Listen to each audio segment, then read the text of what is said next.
Now, before I get into savaging the film, I think it's fair to say that Jesse Buckley's great. I mean, go back to Wild Rose, film from 2019, when Neon had that, I would suggest to you, one of the greatest years ever for any distributor in the history of film. That was the year Parasite won. It's so many stellar movies that year. And Buckley's been on my radar for quite some time. She wasn't Doolittle, but just forget that. Here, she's doing Jessie Buckley. I mean, she's a very skilled thespian, and she's very strong as William Shakespeare's wife. That's where I'm going to stop with the plaudits for Hamnet. This film has near zero narrative thrust.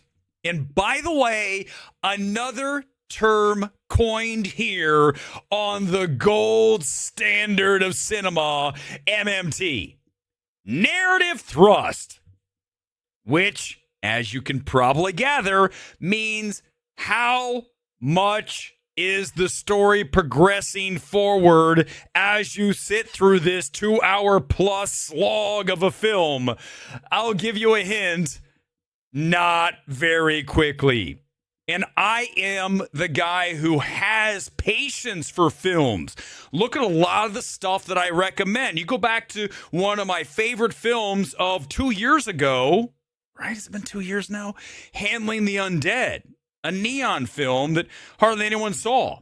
That is glacially paced, but it's a better look at misery and grief than Hamnet. This is punishing misery porn. And that is a direct quote from me for the FYC ad.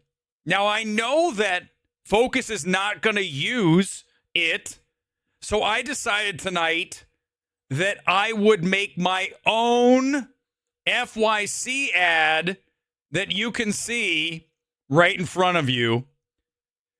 This is something that Focus, I will give to you for free. I created it. This artwork is via me with your image, but, other than that, look, it's ready. You have everything you need. Oscar bait, grief, porn, midnight movie talk. Does everybody think that Focus should use this? I want you to start an email campaign, at least a Twitter campaign, and make sure that your voice is heard, that you want Focus to use this ad going forward as they somehow try to fool everyone and pretend that Hamnet is the best film ever made and a film that legitimately could win Best Picture. I have 2 films coming up here back to back that are light years better than this film. Now, it's not about the filmmaking, because Chloe Zhao is a very talented visual director. This is the weakest film that I have seen from Chloe Zhao. If you ask me to rank them off the top of my head, it's The Riders #1, Nomadland, then 50 Feet of Crap, and then Hamnet. That's how I would rank those 3 films. Don't ask me about Eternals. That doesn't count. That was a Disney project that she got caught up in, and I guarantee you she wishes she had not. That's the problem when you're a director and you take a paycheck.